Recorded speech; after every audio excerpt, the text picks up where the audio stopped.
Hello, welcome to In the Pocket Across the Pond.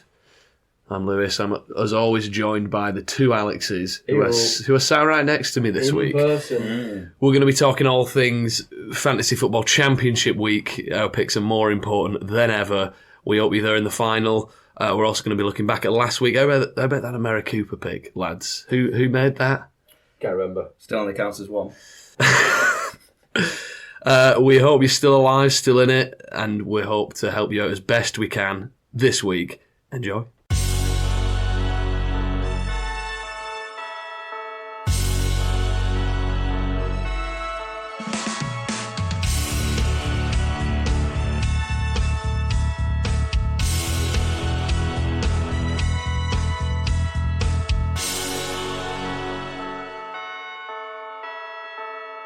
Well, what a Christmas week it was.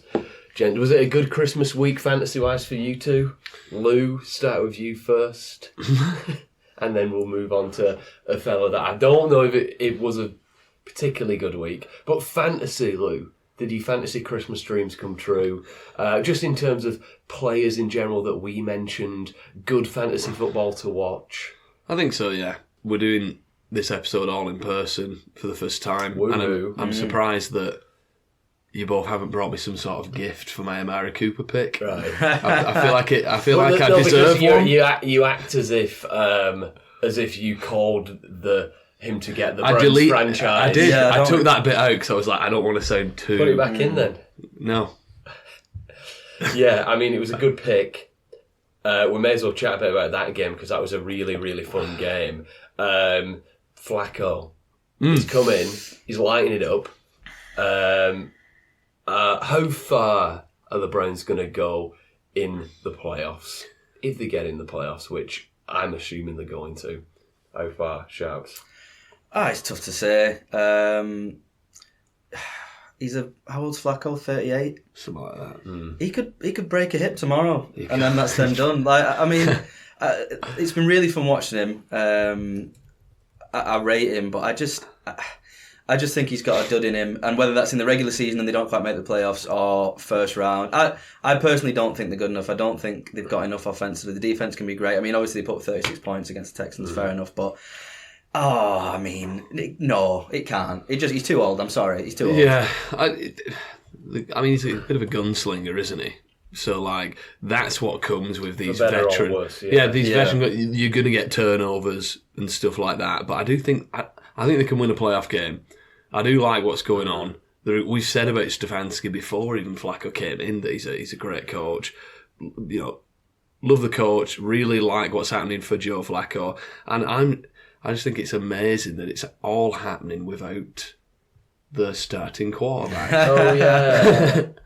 Yeah, I mean, because it's one of those where it's like we saw the Browns play enough with Watson this year to make us all be like, okay, I don't think they're going to win because of this guy. We've never spoke about the Browns like we are doing this week when Sean Watson was the quarterback. True. Yeah. I've not seen them explode like they did. I mean, you know, I do feel like if they want to win a playoff game, that defense needs to tighten things up again. Yeah. Because where's this, hold you for less than 10 points defense? Not seen it for a while. No. I mean, I think that the 10-5 now, so I think they probably are in, realistically. Yeah. Oh, yeah. I think the Bills are going to be in if we're talking AFC.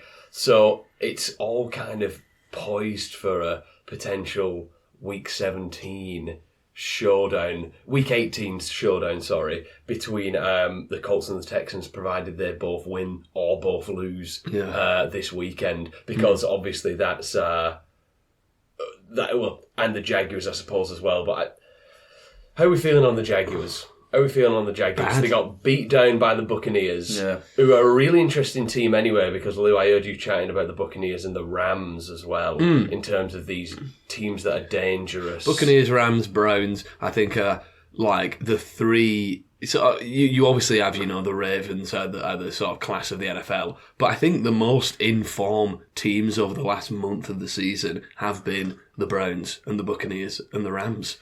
Yeah. Like they all look, in particular. Mayfield, they all look class. Mayfield's been great. The Jaguars are on a huge slide, and there's three teams in the AFC South that are 8-7. So, I mean, for fantasy football, you want pieces on those teams. I would say I'm going to come back to that in a little while.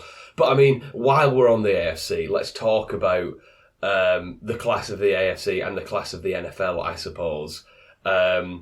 We had a bit of a beatdown, didn't we, chaps? We had a bit of a beatdown, which we all saw coming. If you watched any Monday Night Football, I will say I wasn't surprised because of how many. It's one of those where it's like, okay, so who is the best team in the NFL? We're talking about Ravens 33-19, 49ers, some big time fantasy implications in this game as well. Sharples, do you want to talk to us about those? Oh God. So just to set the scene for everyone, so you can all laugh at my demise. I had 3 players left to play in that game. I had Isaiah Likely, the mighty Christian McCaffrey, and good old steady hand, Brock Purdy. Reliable, my old cup of Horlicks before I go to bed. Averaging 18 points this season. Upshot is, it was getting towards the end, and I needed about two and a half points from Brock Purdy to win. I needed 5 points for him to win, and he got 2.4 in the end. Was it? Yeah. 4 interceptions, obviously no touchdowns, decent amount of yardage. Can't complain with the yardage. So yeah, I literally just needed him to not go out and give the ball away 4 times, and I think I probably would have been okay. So I'm devastated. Genuinely, it was an awful game, but with obviously interceptions being minus points. He can still throw 1 interception and you still win. Two. He can probably throw 2 interceptions, and you win in our main fantasy league and get through to the final. But as things stand, just on Purdy, interesting question for you two. You probably know the answer though, or else I wouldn't be asking the question. So this past week 16, if you had a fantasy team and you had on that fantasy team Purdy, Joe Mixon, Alvin Kamara, Stephon Diggs, AJ Brown, who did score 14 points, Sam Laporta, Devontae Adams, and DeAndre Hopkins. You had that. Do you think your team would have scored more points than Amari Cooper this past week? Oh, no. Nope. They didn't. So all of those players combined scored less points than Amari Cooper. Well done if you survived playing Amari Cooper, like I did. Well done. No one here did they? While we're on the AFC, we think the Ravens are the real deal, yes? Yes. Yeah, they got to be at this point. They've won enough games, they've beaten enough decent teams. Okay, what about the former real deal in the Chiefs who lost against the resurgent Raiders? There's something to be said about history repeating itself and this idea that surely this time Mark Davis needs to give this interim head coach the job, because this is kind of what happened with the Raiders last year. And he hired, the year before, sorry. Yeah. And he kind of hired somebody else. So, this time, maybe? No, probably because it's not flashy, is it? You're telling me that they aren't going to throw every penny that they have at Bill Belichick? But they've just kind of done that with Bill Belichick Jr. I think they got a bit too burnt by Josh McDaniels, that I don't think, realistically, just to save face, you can't hire the Belichick disciple and try and instill a Belichick way and then fire him and try and get...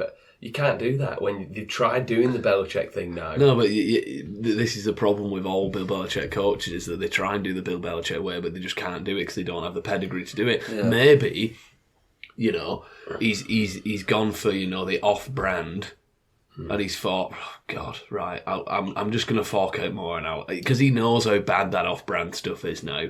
So he's going to be like, I'll just fork out more. I'll get the real deal in. True. Bill Belichick, coach of the Raiders, you heard it here first. On the Wednesday the 27th of December, that is when we're recording this, I called it. All right, well, I'm going to put that receipt in my back pocket when it goes to the charges. But Why? Oh, yeah, okay. But let's talk about the other side of the ball in that game, the Chiefs. What's going on? I mean,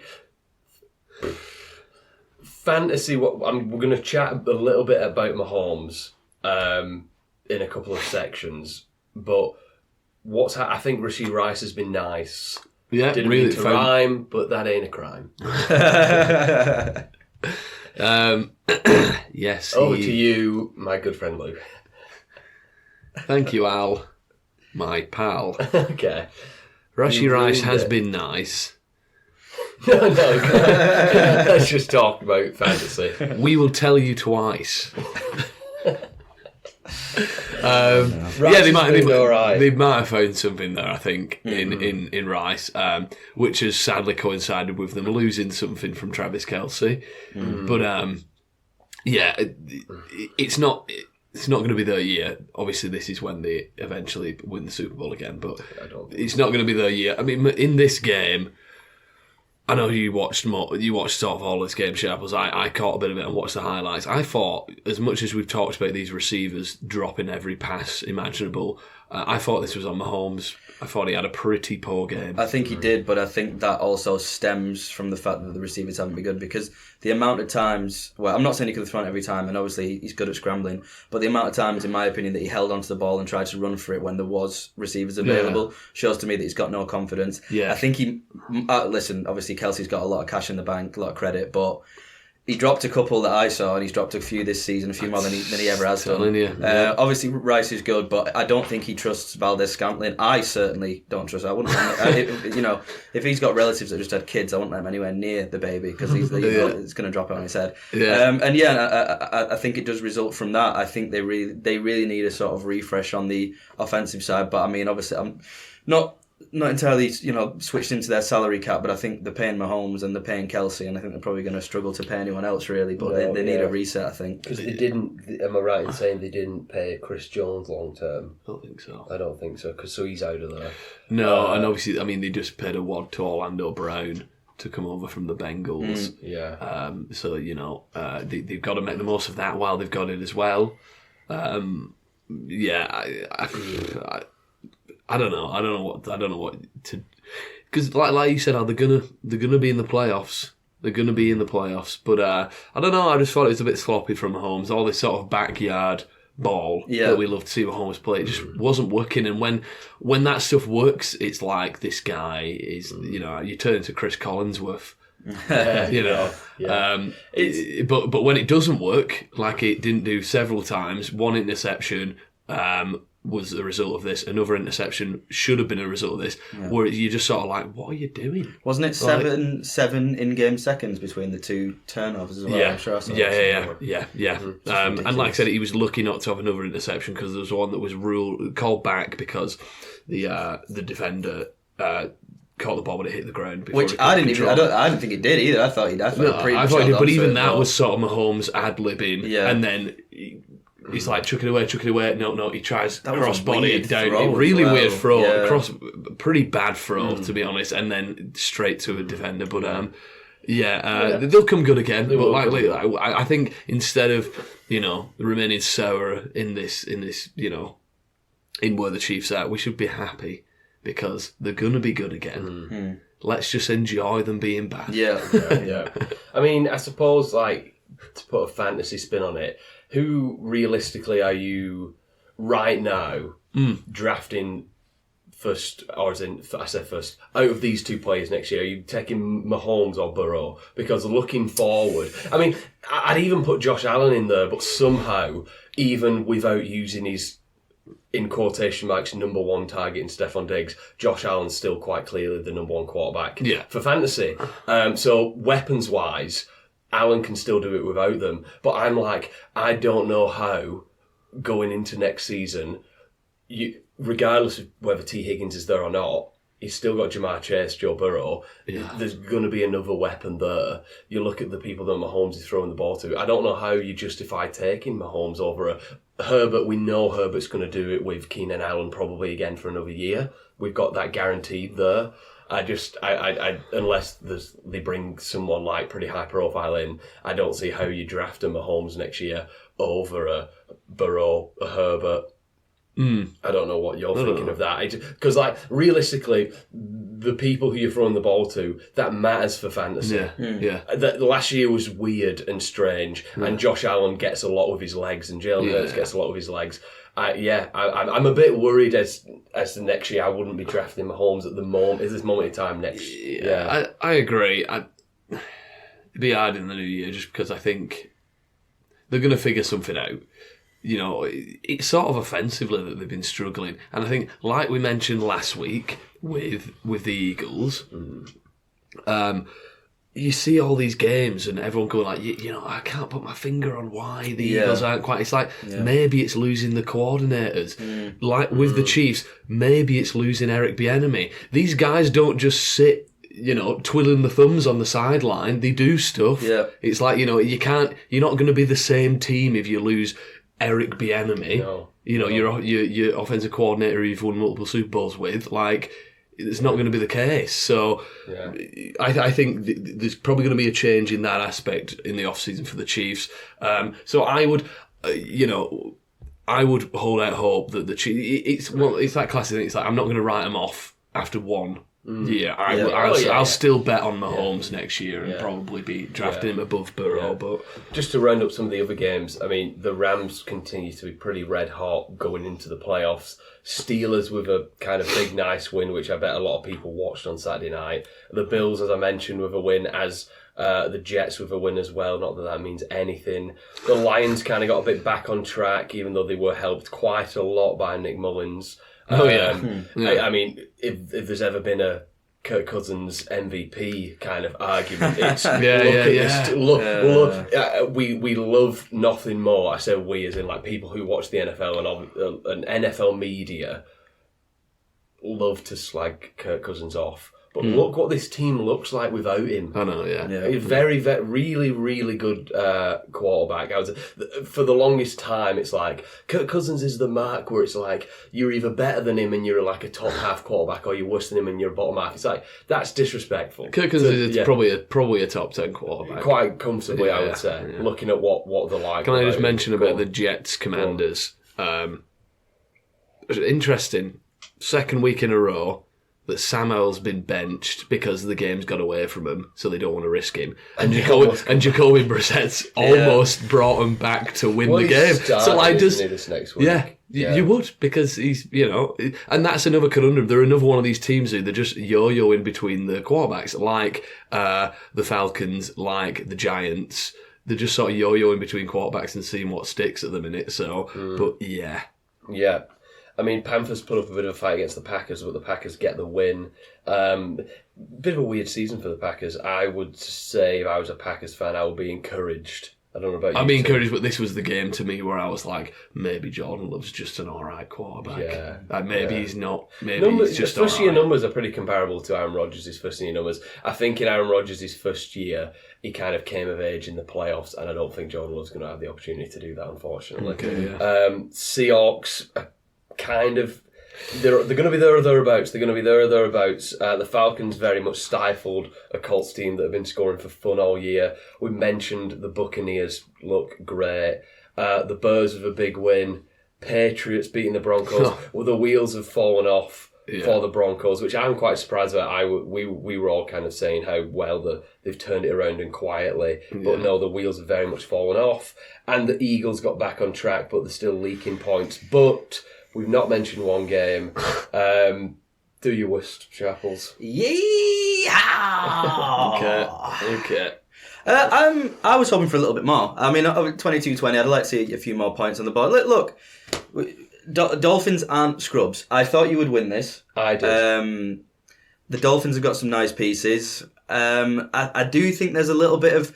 I'm seeing a lot of unrest. I keep seeing Micah Parsons' name floating around Twitter and stuff like that, which is never a good sign because it means that there's discontent brewing. I just think, do you know what? I just think you might need a new coach. But how can you possibly think about changing head coach when you currently 2 weeks left of the season have the joint third best record in the whole league? I just think it's expectation, isn't it? It's expectation, and I don't know why we're expecting the Cowboys to like this is a bad record for the Cowboys, but it's not. But it's because of the games, because of the record of winning games against good teams. Like this game, it was like. They were just disappointing. Their offense completely stalled. That Tony Pollard play was egregious. I could have ran that in. I'm sorry. Just run straight. Run into the end zone. I couldn't have ran that in. I'm joking, obviously. But as an NFL professional NFL If you had running Tony back, Pollard's legs, he should have scored that touchdown. Maybe running back kind of needs to be addressed a bit because got a certain Mr. Zeke Elliott who's having a nice run down the stretch. Was it this week they did that? Was it this week or last week that he hurdled a guy for a touchdown? that was last week. Probably both weeks. I mean, they should have kept Zeke around for another year. Probably, yeah, but also, can you see the Cowboys, getting dumped out of the playoffs in the first round? Mike McCarthy's gone.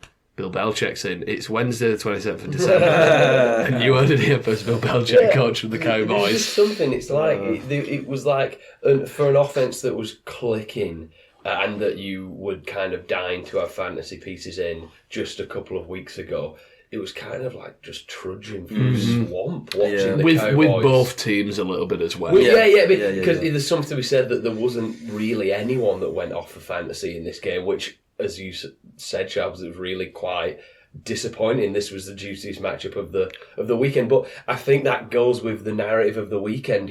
Let's get into the fantasy players. We'll come on to kind of our categories for the games after this, because I just want to emphasise this idea that this was, for a lot of people, the semi-final of the fantasy leagues. This is the Fantasy Championship semi-final, and we had the top 5 quarterbacks of Josh Allen. Yeah, no surprise there.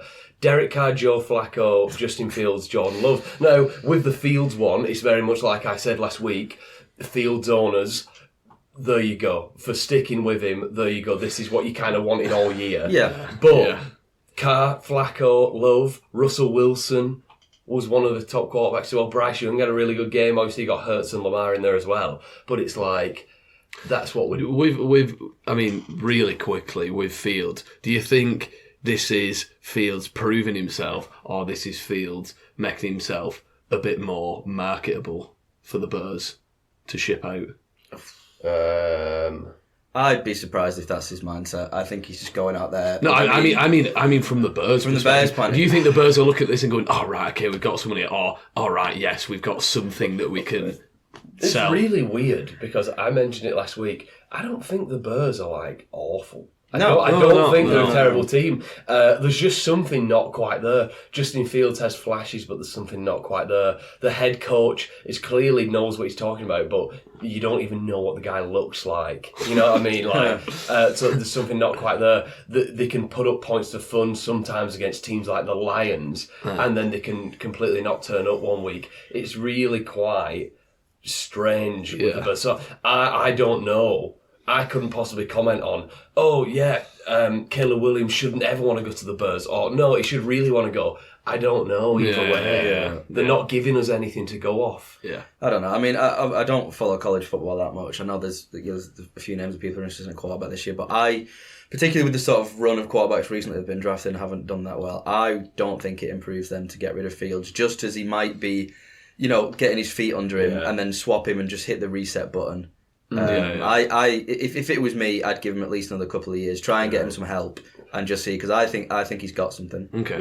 Yeah. I mean, whenever you can run like he can, you've got kind of a game breaking ability there that not many people. Cue everybody taking him in the 4th round of the fantasy drafts and regretting it next year, like they did this year. Hey, I'm in the final somehow, though. I'm in the final having played Justin Fields for maybe less than half of the year. But I kept him on my team. Let's park that for a second. Impressive victory. What have we got? Only one this week, isn't there? Yeah. The Ravens. It's the Ravens. It is the Ravens. Just one thing on the Dolphins' victory.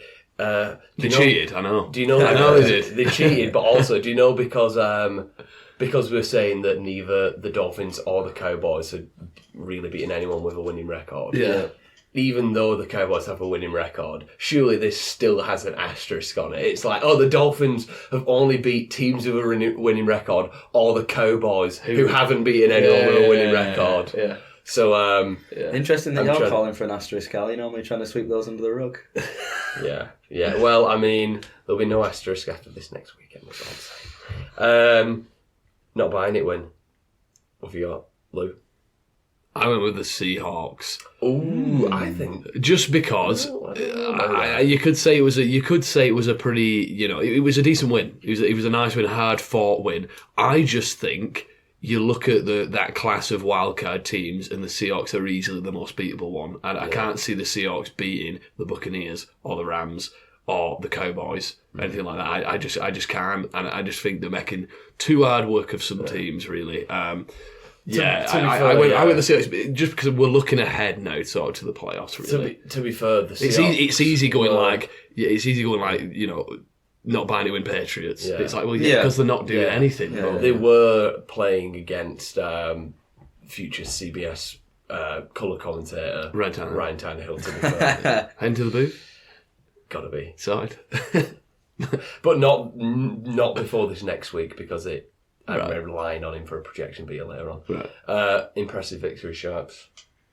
Sorry, not buying it win. Sorry, I went for the Raiders. Actually, I just think they were very, very quick to move off Derek Carr because the grass is always greener, and they brought in Garoppolo, who's done nothing, and they benched him for a fellow who, in this game, tied or broke Jamarcus Russell's record for most incompletions thrown, and they just got off. Yeah, they didn't complete a pass after the no, that's true. Sorry. Yeah. I don't know how they won without scoring an offensive touchdown. Yeah, no, they won without scoring an offensive touchdown. They didn't complete a pass after the first quarter. Yeah, just ask Devontae Adams fantasy owners. Yeah.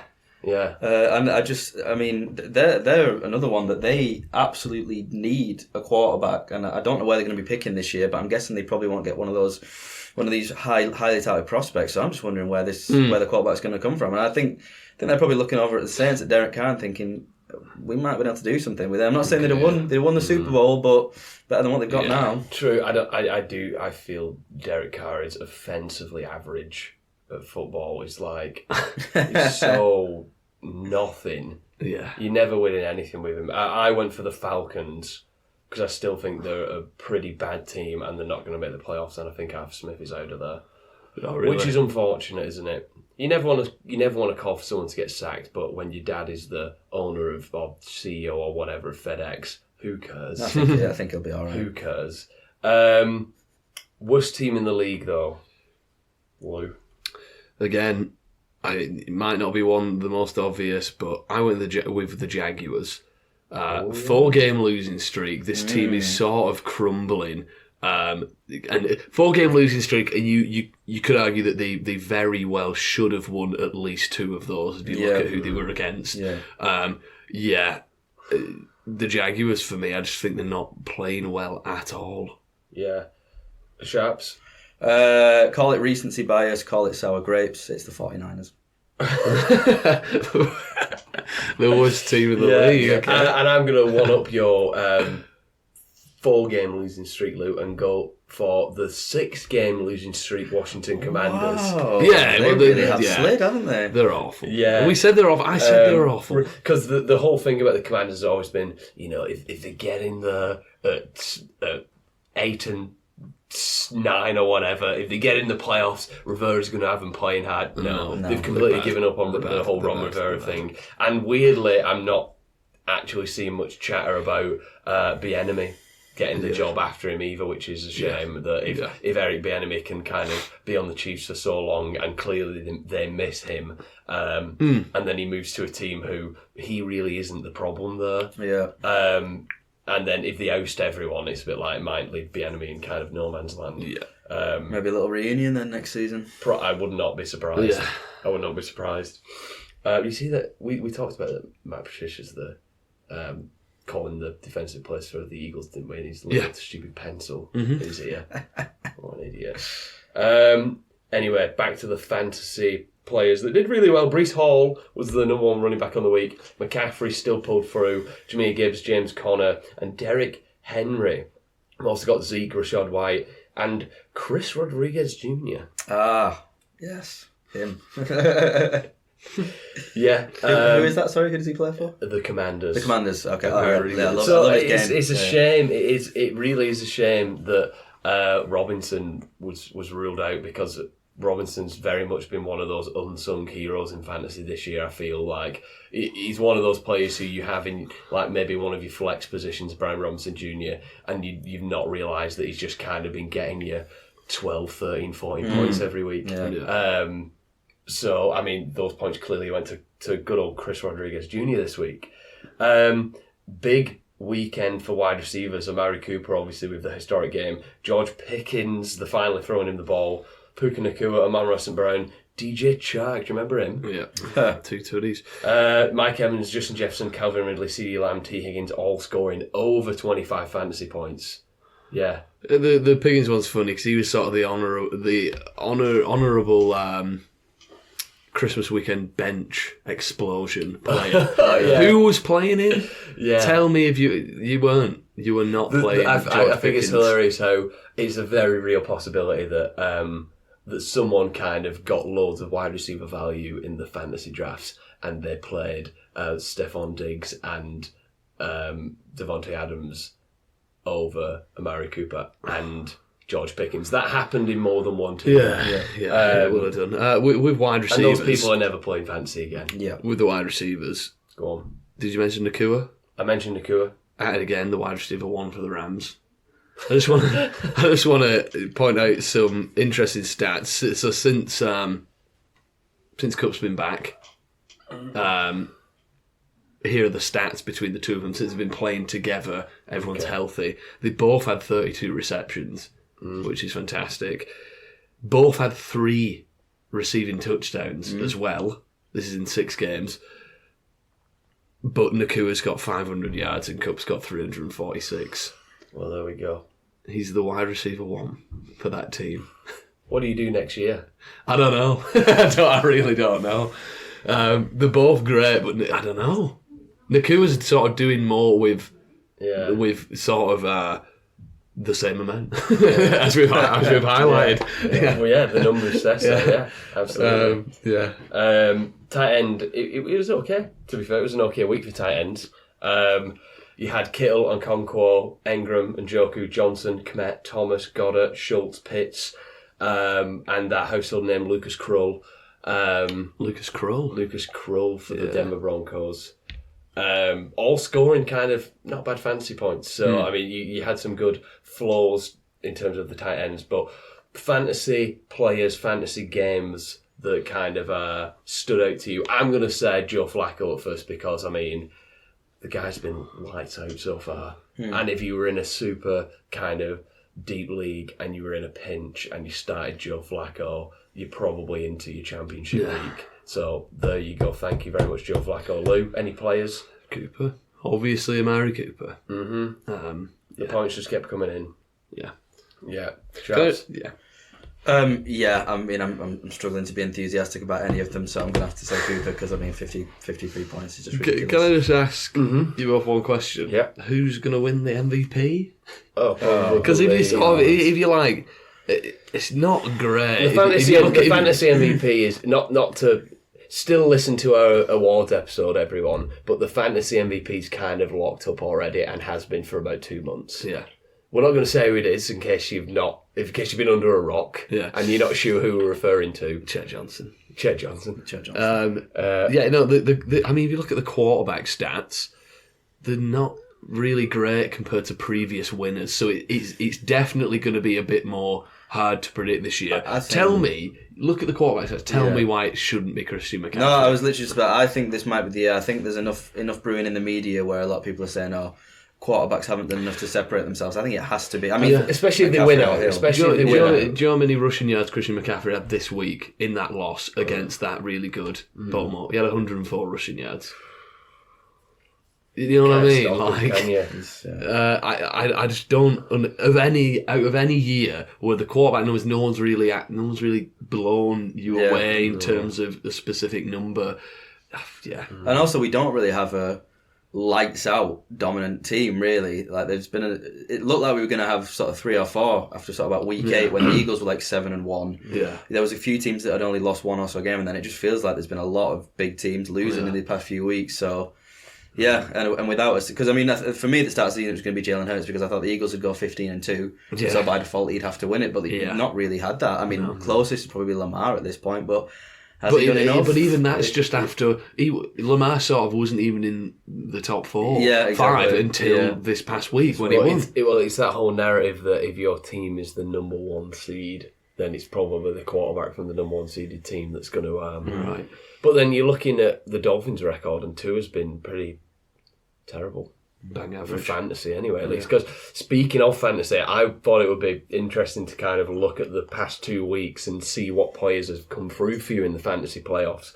At the quarterback position, so I'm just going to rattle off some names dead quick. Joe Flacco, Derek Carr, Jordan Love, Russell Wilson, Nick Mullins, Jake Browning. Would you call me crazy if I said you would rather have those people in your fantasy playoffs this year than Pat Mahomes? Yeah. Because you would, because Mahomes is the quarterback 15. He's not really been burned by Mahomes in your fantasy playoffs this past few weeks. I mean, Eastern Stick has had more fantasy points than Tua. Not than Mahomes, than Tua. Right. Tua Tagovailoa, who at the start of the season you thought you'd kind of got a bit of a steal. Yeah. And with the high power of that offense, I suppose, you're expecting to be a bit better. But no, Mayfield has been the number 1 fantasy quarterback in the fantasy playoffs. So if you picked up Mayfield off your waiver wire, I'd say keep playing him this week. Yeah. Mm-hmm. McCaffrey, of course, has been the running back 1 over the past few weeks. Jameer Gibbs, Breece Hall, Rashad White, James Cook, Kyron Williams. I mean, any surprising names there, I suppose? I think Breece Hall, the fact that Breece Hall has come on so strong at the end of the season, re-emerged. But, I mean, McCaffrey, no, not surprising whatsoever. If we're looking at running back, obviously Amari Cooper, Monroe and Brown, T. Higgins, CeeDee Lamb, Mike Evans, Puka Nacua, George Pickens, Jefferson's up there as well. Pickens. No, I mean, that Amari Cooper one's a bit ridiculous. But Njoku, Laporta, McBride, Kmet, Kittle, Juwan Johnson, Isaiah Likely, Tucker Craft, Okonkwo. Where is Travis Kelce? Yeah, exactly. If you, and I think because of the recency bias, a lot of fantasy players might be Chiefs fans in this country, and they might have drafted a lot of Chiefs in the fantasy leagues. You're out of it. Yeah, You're not in the championship week with the 15th ranked quarterback over the past 2 weeks and the 20th ranked tight end. Yeah, you're completely out of it. Yeah. I don't think there'll be much chatter about Kelce being in the first round next year, like there has been for the past 3 years. Those are gone, But yeah, there we go. Busts. I really am dying to chat about one of these wide receivers who we spoke about a couple of weeks ago in relation to players that you're starting or not starting in your fantasy playoffs. But Lou, list some of the busts off, then I'll tell you which one I want to talk about. Brock Purdy, Devontae Adams, James Cook, Stephon Diggs, DeAndre Hopkins, Tony Pollard, DJ Moore. These guys all sort of didn't do anything. So realistically, I think we might have some listeners who are in the fantasy championship game and have Stephon Diggs. I think we need to give them a definitive answer as to what to do with Stephon Diggs this weekend. I'm going to go ahead and say you don't play him. You can't play him. He's been really bad. Yeah. Right. So there's been enough games where he's sort of been a non-factor. So 1 out of 3 of us is saying don't play. Bench Stephon Diggs in championship week. You kind of have to. Yeah, no, I wouldn't play. I mean, obviously it depends what your team makeup is. I mean, if it's a choice between him or DeAndre Hopkins, I would play Diggs. But if you've got someone... I don't know if I would, though. Would you play Diggs or Gabe Davis? Oh, don't even talk to me about Gabe Davis. Oh my God, has there ever been a more... Look, we talk about boom bust and we say, oh yeah, it's nice to have him in your flex position. Right? I've had Gabe Davis all season. He's Jekyll and Hyde. It'll be 1.3... Then 0-0. Yeah. So his last 3 weeks were 0-0, then I think 0.2, and then all of a sudden 23 points. And I've got him on the bench and I played DeAndre Hopkins who got 4. Gabe Davis, there's no in between. Gabe Davis is either the number 1 wide receiver on the week or the 101st wide receiver on the week. There's no in between. He's so frustrated. Yeah. I think I would play Hopkins. I'm just saying over. Hopkins has been pretty poor as well, I will say. I think there's that chance that that Hopkins and Tannehill kind of their eyes meet from about 60 yards down the field, and there's a twinkle in both their eyes, and Tannehill just whereas Tannehill slings it, but then he realises that he's too old to generate the power to play. But it works out because DeAndre Hopkins isn't fast enough anymore, so they end up getting a nice 20-yard completion. I just think there's a narrative in Buffalo that it's since he kind of kicked up a bit of a fuss, and his brother kicked up a fuss. Yeah, I think there's a bit of a narrative there where it's a bit like, we don't need you. I think he's out of there. I do think he's out of there. I think that, and I wouldn't want him, to be honest with you. Because he's just going to kick up a fuss in a couple of years wherever he goes. But I don't think I'd play him this week, no. And I wouldn't play Tony Pollard either. Because Tony Pollard is really, really in contention for bust of the season for me. Yeah. Fantasy-wise. Probably. Yeah. Certainly up there. Yeah. You probably play Devontae Adams this week, though. Probably have to. Maybe. I wouldn't. I mean, if at least Diggs has got Josh Allen throwing him the ball. Adams is nobody throwing. Adams is a great player, right? O'Connell. But you can't get 100 yards if you got a literal potato throwing the ball at you, which pretty much is what O'Connell is. Honestly, I sat there and watched that full game. He is abysmal. Yeah, he is abysmal. Yeah, it looks like. He looks a bit like Big Ben, doesn't he? He does. I'm not being funny. Like, they won the game. They won. He scored 63 points the week before. Mm. When you score 63 points, your quarterback in fantasy should be scoring about 50, shouldn't he? And I think O'Connell was in the 20s. Yeah, that week. Yeah. But there you go. Don't play Stephon Diggs this week. Looking at our projection beater picks from last week, clean week, lads. Clean week, just the one miss. It was Kincaid. Who's another one? Kincaid has just completely been tanked by the return of Dawson Knox. Yeah. But Knox hasn't really been pulling up any trees for fantasy. So another player in Kincaid, which I'm going to say, if you can, I think, play all of our projection beaters that we're going to suggest today over Kincaid. If you can pick them up, you can definitely pick mine up off the waiver wire. I'm sure you can.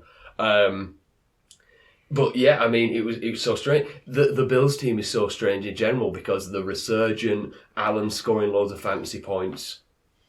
Who's he throwing the ball? James Cook is who he's throwing the ball to, I suppose. Yeah. But yeah, it's like there's not really a reliable pass catcher in Buffalo. So Kincaid was a miss for me, and it was a complete bust of a game. Jordan Addison unfortunately got injured. But then I was a hit with Bijan Robinson and, as I mentioned before, Justin Fields. Nice of Arthur Smith to give Bijan Robinson the ball. I'm kind of looking forward to the not just our end of season chat, but a lot of kind of fantasy kind of shows, end of season chats on Bijan Robinson, because I think the word is going to be underwhelming. Yeah. But we'll see. Lou Mayfield wasn't quite a hit, but it was a really nice game. James Conner was good though. We've spoke about Amari Cooper being pretty historically amazing at the weekend, and Tucker Kraft coming through. You were saying that maybe Tucker Kraft is the better of the two rookie tight ends. He's just. If you look at it, the numbers don't lie. He's been better when he's been the option. Musgrave is back this week though potentially, so I would probably play neither of them. Play neither of them. Is all I'm saying. I think it's useful to know that. Though two of us have suggested Kraft over the past 2 weeks, don't play him this week. Yeah. I'd probably hold off on him this week. And Sharps, Goff, it was an okay game, as was Aaron Jones, but Devonta Smith and Hunter Henry coming through. You can really call it with Hunter Henry, to be fair. With a lot of these tight ends, Henry is pretty touchdown reliant. Yeah. What happened? What happened this week? He got a touchdown. Yeah. There you go. Yeah. And Devonta Smith, kind of having a strong end to the season as we've been accustomed to. I was lucky with that one actually because he got pretty much all of his points in one big 53-yard touchdown, and then the second half was just the AJ Brown show. Yeah. I mean, you'd probably take that if I wish it was as predictable as that, as in like he's going to throw to Smith in the first half and AJ Brown in the second half, and they're both going to be nice for fantasy. Yeah. That would be pretty good. Yeah. But unfortunately, it doesn't work like that, does it? Is anyone heading to the booth, Lou? Did we saw Ryan Tannehill before? Yeah, he's taking a sabbatical from that job to be a quarterback again. Right. I mean, there's a man, he's already got his foot in the door in terms of the showbiz world. Travis Kelce. Oh. It's not even like us being like haters. No. It's like, it's fundamentally true that he's not... there's been a huge drop-off with Travis Kelce's production coinciding. I think it's just a coincidence. Travis Kelce's he's well into his 30s now. Players that can't stay as dominant forever. I just think it's fun how that sort of dip in form has coincided with we all know what with. Yeah, with that thing. Lou, have you got some news and another bucket load of injuries for us? I've got a bucket load of injuries. Not great. TJ Hawkinson tore his ACL and MCL. So listen up to our projection beaters at the tight end position in a little bit. Yeah, he's done for the year. Probably won't return until mid-season next year, I guess. I mean, in terms of the timeline for those injuries, really not great there. Same game, Jordan Addison left with an ankle injury. He's questionable this week, so keep an eye on that. Another tight end, Cole Kmet, exited with a knee injury. No word on that just yet, but Cole Kmet's been on fire recently, really. But you potentially without him this week. Colin Sutton is in concussion protocol. He exited in the first half against the Broncos. Dontavian Wicks, the wide receiver for Green Bay, he's ruled out with a chest injury. I mentioned that because those wide receiver injuries are sort of mounting up in Green Bay, really. So just keep an eye on him. Trevor Lawrence, he was ruled out sort of late on in the Jaguars game with a shoulder injury. We know it's an AC joint sprain, so he's questionable to play. I mean, the guy played on a low ankle sprain, that he walked into a high ankle sprain, we established. He played on that, so he might play, but Trevor Lawrence has been beat up this year. He's been beaten up. Yes. And then Jalen Waddle exited and did not return in the Miami Dallas game. That was a high ankle sprain. Didn't have to walk into it or anything. Just happened right there on the field. He's probably going to be out for the last 2 games of the regular season, maybe into the playoffs. High ankle sprain is not something you usually can come back from like that. I just clicked. Did it pick up? I just clicked. Sounded good. That was good. That was a strong click. No news this week. No news. No news. What do you mean no news? I have 2 different segments: injuries and news. Let me see if I can find some impromptu news dead quick. I must have screenshotted some news. Go on. Here are some of the notable injuries quarterbacks have suffered this season against the Ravens. This isn't news. Just the Ravens. Right. So Ryan Tannehill, high ankle sprain week 6. Deshaun Watson, fractured shoulder week 10. Joe Burrow, torn wrist ligament week 11. Trevor Lawrence, concussion week 15. Brock Purdy got a stinger in week 16. A stinger? Thoroughly deserved. So, the Ravens play... No, Tua. He's lasted all season. Oh, no. Can I change my quarterback pick? I mean, come on, mate. The Ravens are going to beat him up, I'm afraid. Okay. Breaking news. We do have a bit of news. I've literally just gone on my phone. Breaking news. Sean Payton has informed the Broncos that Russell Wilson will be the backup. What? And Jared Stidham will start on Sunday. What? Russell Wilson's been benched. That's the news. Russell Wilson. Are you joking? I'm not joking. Russell Wilson. That's so on brand. That's crazy because that news is so on brand for this podcast. Yeah. He's been benched. Wow. Really? He's been alright, hasn't he, recently? I know they lost last Apparently, week. Jared Stidham, he's going to start the final 2 games of the regular season. Is it a kind of see what they've got thing? No, but would they know what they've got? See what they've got in Jared Stidham, a guy who's been in the league for like 5 years. But that's so strange because, I mean, he had a bit of a shocker against Houston, Russ, but apart from that, we're talking 1, 2, 3, 4, 5, 6, 7, 8, 9, 10 touchdowns in the past 6 games. And he had a pretty clean game at the weekend against New England. Can I change my heading to the booth pick? He ain't walking away from that salary. Nope. No.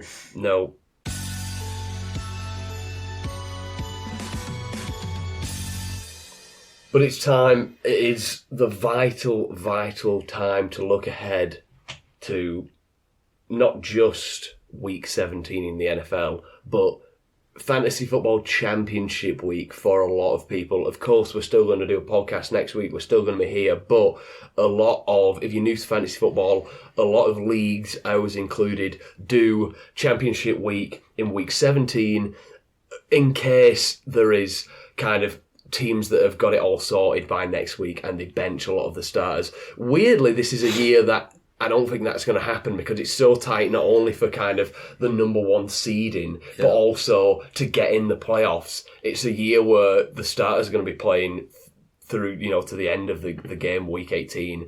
But just in case people get benched or just don't play at all in Week 18, a lot of leagues do the Championship Week in Week 17. So if you're in the league and you're wondering why that's the case, it's literally because you don't want to have relied on, let's say, Mahomes and Kelsey and Tyreek Hill when they were at the Chiefs, and the Chiefs have the number one seed sewn up and all those players are benched, like has happened numerous times in the past few years.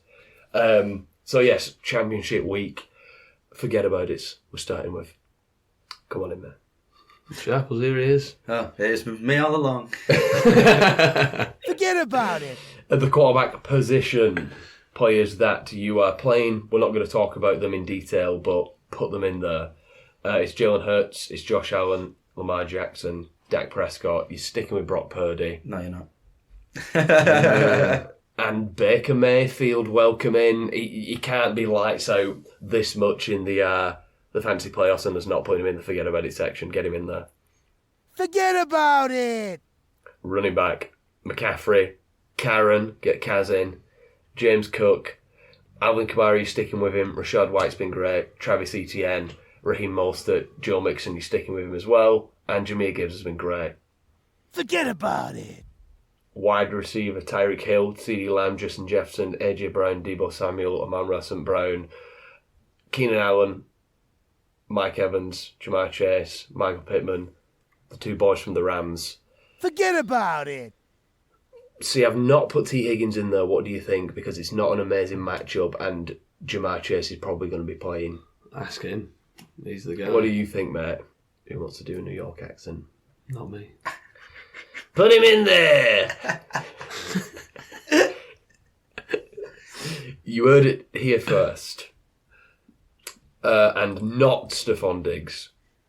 Tight end, Sam Laporta, George Kittle, and Njoku, McBride, and you might have to play Travis Kelce. Goodness. Forget about it. Here we go. These are the golden gooses. The Championship Week projection beaters. Mm-hmm. You're relying on us, and this is where we're going to come through on Championship Week for you and give you the players that are going to go nuclear. Lou used his nuclear pick a week early, but you're welcome because you're probably in, unless your name is Carl, you're probably in your fantasy playoffs because you had Amari Cooper. And I think we can safely guarantee that all of these players are going to double their projection. Yeah. Are we all in agreement with that? And get the... No, just double.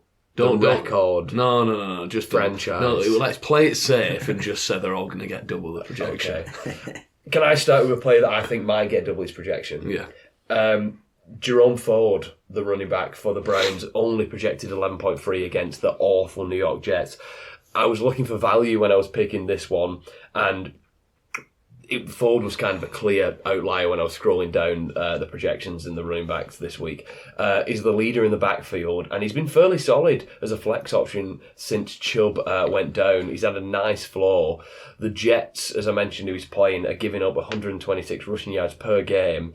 I know we love Joe Flacco's redemption arc, but realistically, if the Browns want to go far in the playoffs, they need to kind of establish this rushing game again. So it's a great matchup to do that against the Jets. Kareem Hunt's banged up, so I'm really expecting a good game from Jerome Ford this week. Sharples, who's your running back? It was going to be Derrick Henry, but I'm just doing a last-second pivot, actually, because I like someone I like to look up a little bit more. Chuba Hubbard going up against the Jaguars. Just looking at some of his... Just going to reel off his carries in the last few games. A 25, 23, 22, and a 16 last week, but a touchdown there. too much work for him not to be fantasy relevant. He's projected 13.4 points. We saw him put 30 up against the Packers. I think they can put as much up against the Jaguars. And I just noticed that Derrick Henry, who was playing against the Texans, only got 5 points against them a couple of weeks ago. And I kind of feel that Texans offense will eat them up. They won't be able to run the ball. So yeah, last minute switch, Chuba Hubbard. Let's go. Nice. Lou? I'm going to go with Jonathan Taylor, projected 15 points. Tough game in his return last week in the loss to the Falcons, but he was given his usual workload again. The workhorse role in that backfield, and even against a pretty tough Falcons rush defense, he was still pretty serviceable on your fantasy lineups. Double-digit points, all that sort of stuff. The matchup this week, far kinder to Taylor. He faces the Raiders, who are giving up over 122 rushing yards and 23 fantasy points per game on the season to running backs. It's a get-right game for the Colts. With the way the Jaguars are trending, like we mentioned, the Colts know that they could be division champions. It's in their hands, really. So I think they're going to throw everything they have on offense at the Raiders. I think Taylor's utilised loads in this game. Plenty of carries, plenty of chances to score, and hopefully plenty of fantasy points. Okay, at the wide receiver position, I'm going to go Rashee Rice. Projected a pretty hefty 18.7 versus Cincinnati. So you say he's going to get 36 points? Oh, yeah. Call it 40. He is the wide receiver 2 over the past 5 weeks, though. Yeah. He's been really good. He's putting together a strong rookie season amongst a admittedly disappointing Chiefs season, especially for fantasy players. This past week was a bit of a down game considering how he's been playing, but I think you can attribute that to the Raiders not giving Mahomes a second to think in the pocket. Couldn't get the ball out to any of his receivers effectively, let alone Rice, who often runs pretty deep down the field. This week, they play Cincinnati. They really need a win, the Chiefs do. Not necessarily to kind of make sure they get in the playoffs. I think they're a lock for the playoffs. Just to kind of pick the form back up before the playoffs start. They can't be going into the playoffs playing like they have been at the minute. So Cincinnati, the pass rush doesn't scare you anywhere near as much as the Raiders one did with how they've been playing recently. And Cincinnati are also bottom 10 against fantasy wide receivers. So even though it is a pretty large projection in 18.7, I think we all know that the Chiefs need to put up points, so that 18 projection should be no problem for the new wide receiver 1 on the Chiefs. Nice. Sharps?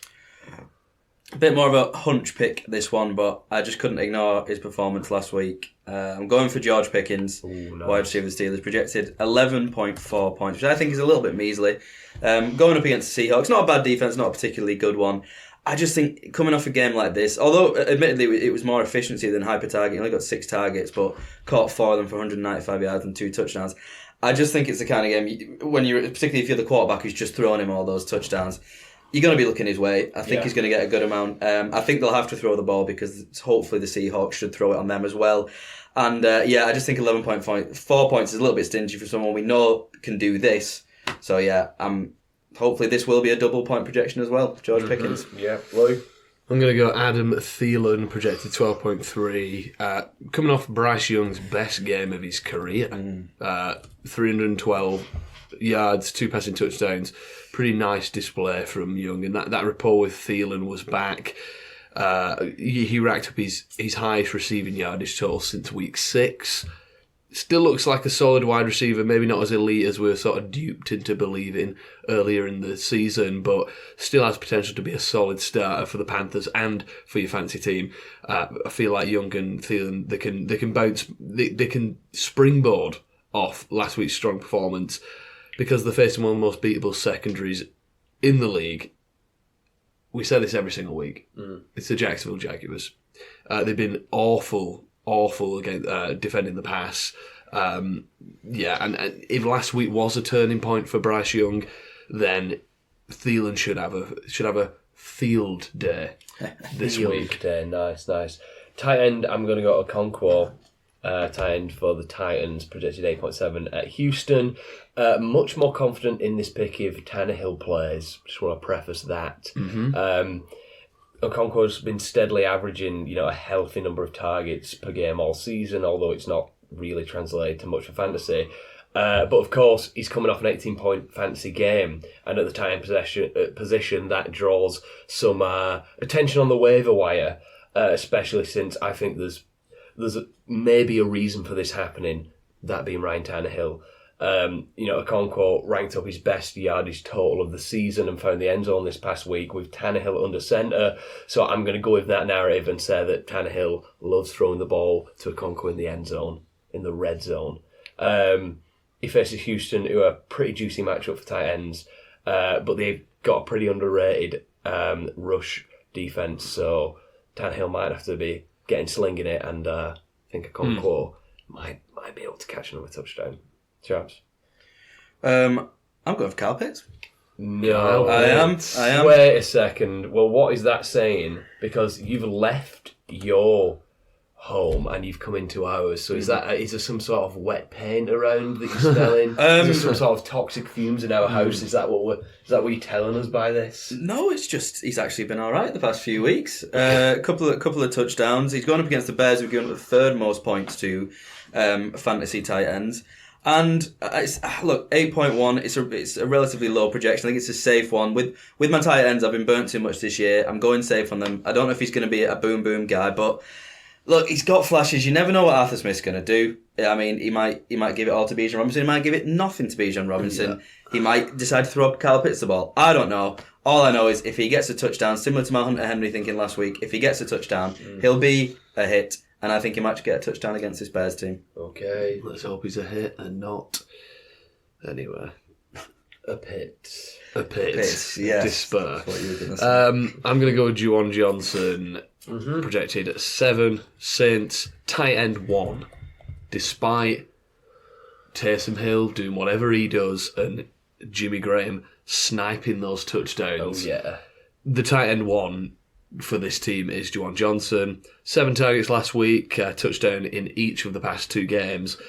Michael Thomas might be back this week, but I don't really think that factors in. The Saints were the Buccaneers, and Tampa Bay have given up 14 fantasy points a game to tight ends this season, so surely enough to go around. Juwan Johnson is my pick. Okay, and we finished off with quarterback. With how unpredictable the quarterback position has been, these championship week quarterback projection beaters need to come through, and I'm going CJ Stroud. This is the pick. Projected 19 versus Tennessee, the offensive rookie of the year, fringe MVP candidate for most of the season, and player who's taken the league by storm. He's going to return to take the Texans to the playoffs, I think, chaps. Okay. That's key, though. The real life implications of this game, I think, are really vital for fantasy, and I suppose this game and the week after as well. The Texans need to win this weekend. Hope that the Colts lose and the Jaguars lose. They've all got the same record as we mentioned before, and it could set up that Texans-Colts Week 18 final showdown for a place in the playoffs. So the players are going to be going all out. He's going to be slinging it everywhere. It's a must-win game for the Texans. He's the quarterback 8 in fantasy points per game, and we've seen Stroud have these huge blowout games. We're talking about a guy who's averaging 279 yards a game through the air with 20 touchdowns, only 5 interceptions. No Tank Dell, but he's got Nico Collins back, who's also a great player this week.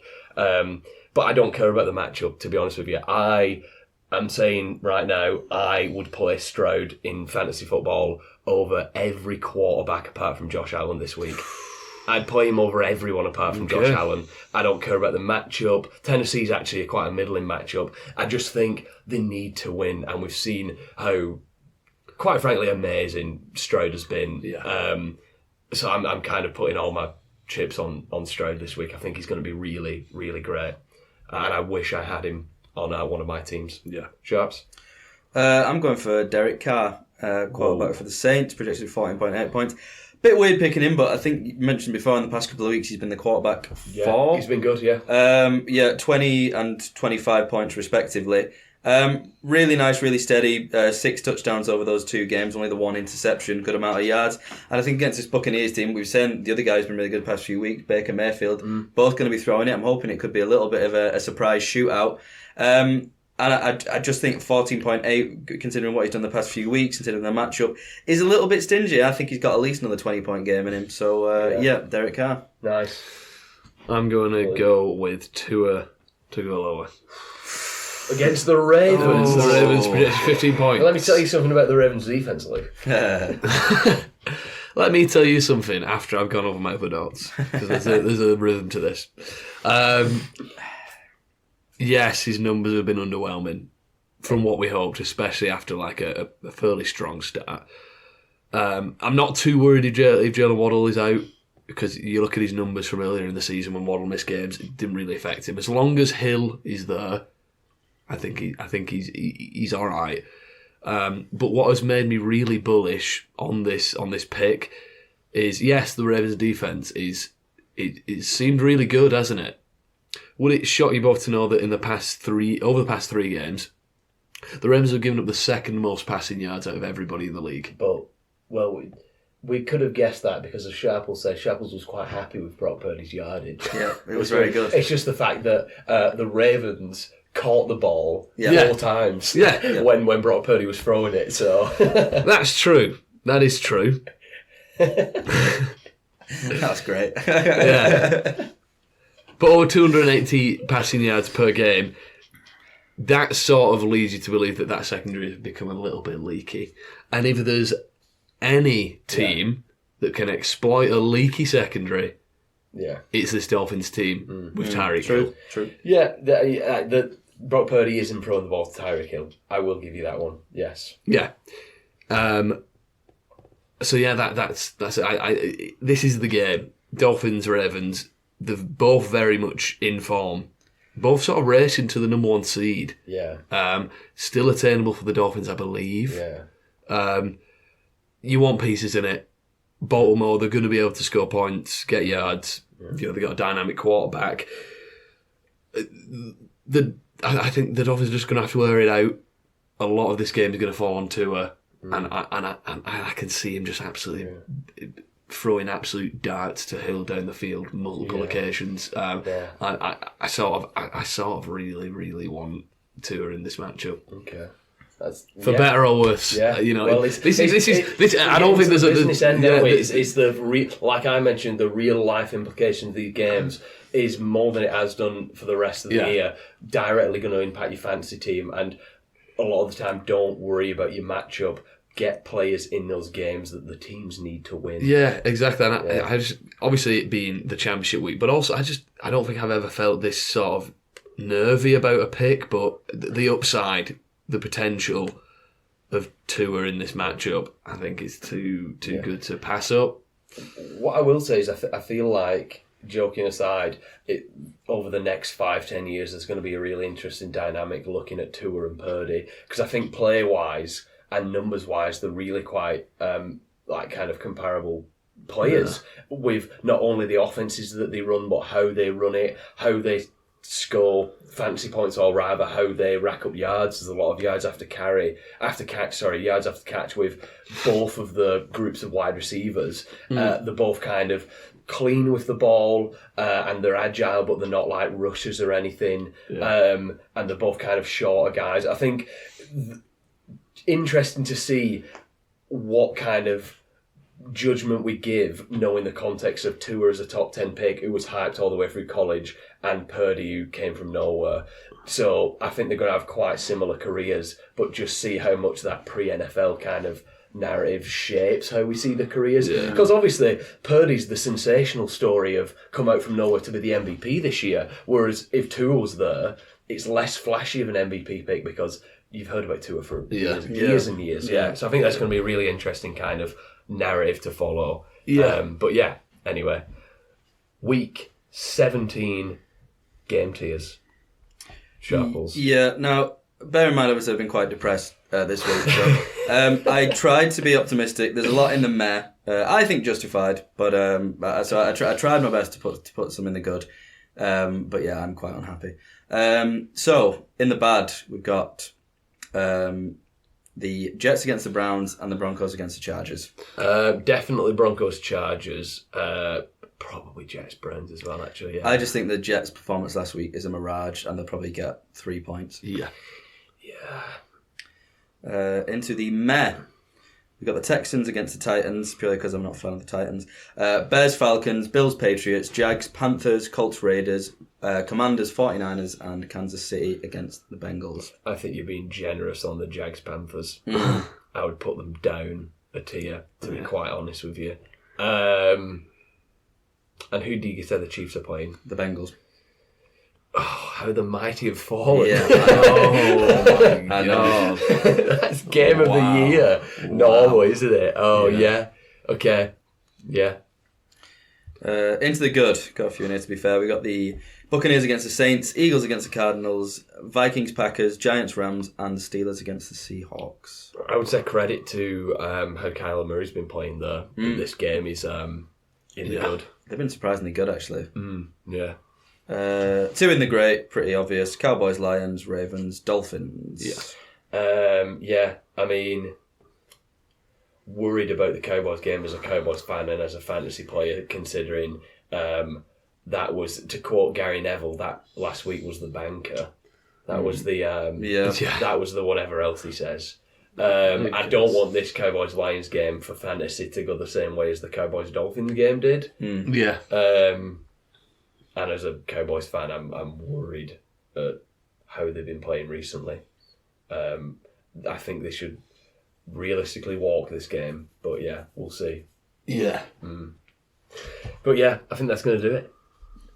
Very best of luck in Championship Week. Please do email in and let us know how you did. If you're listening to this and you did get through to Fantasy Week, email in next week, early next week, Tuesday, in the pocket across the pond at gmail.com, and tell us whether you won because of us or you didn't win because of us. No, I played Tua Tagovailoa, who needed to get 5 points, and he got -4. If that's the case, don't bother.